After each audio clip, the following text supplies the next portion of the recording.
Nginibingelele ngani zakwethu nginamukele kuyona ke iChef the Soul TV News. If you are new, please don't forget to subscribe to this channel and also like this video.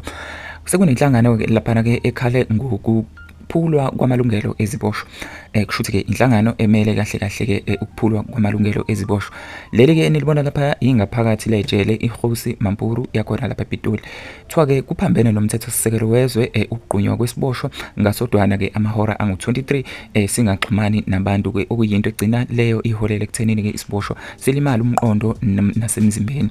Lokhu ke kudalulwe uEdwin Cameron oyijaji ke lophiko oluzimele ke ukuqwaphela phana ke ukusebenza kwamajele ke iJudicial Inspectorate for Correctional Services.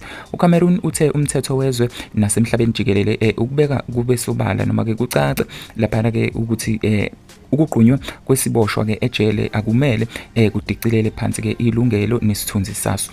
Uveze ukuthi ke kuphambene nomthetho okwenzeka ejele laseBhongweni eGokstad naseGosi Mampuru CMax uCameron uthi uyahambisana nokuthi ke zijeze ngamacala eziwenzile iziboshwa, kodwa lokho ke kungabi sengathi ke kuyaliwa nazo noma kuyaphindiselwa kuzona.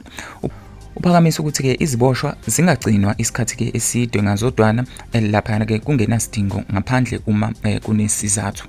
Ufuna ke nokuthi ke zivunyelwe ukuba zibonwe izivakashi futhi zikwazi ukufona. Usho kanje ekhuluma nabeziko lezindaba iNewsroom Africa.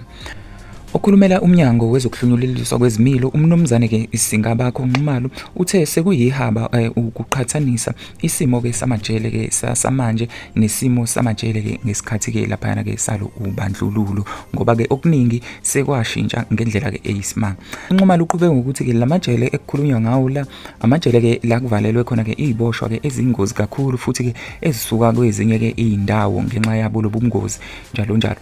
Uthe ke iziboshwa zinikwa ihora lokuzivocavoca zigeze zixhumane nabezempilo uma kudingeka, ziyavakashelwa futhi ke ziyafonelwa ngabasondelene nazo. Anyways bafowethu, do comment if you have anything to say mayelana nalolu daba la ku comment section. Don't forget to subscribe to this channel as well. Ngiyabonga manje, danko.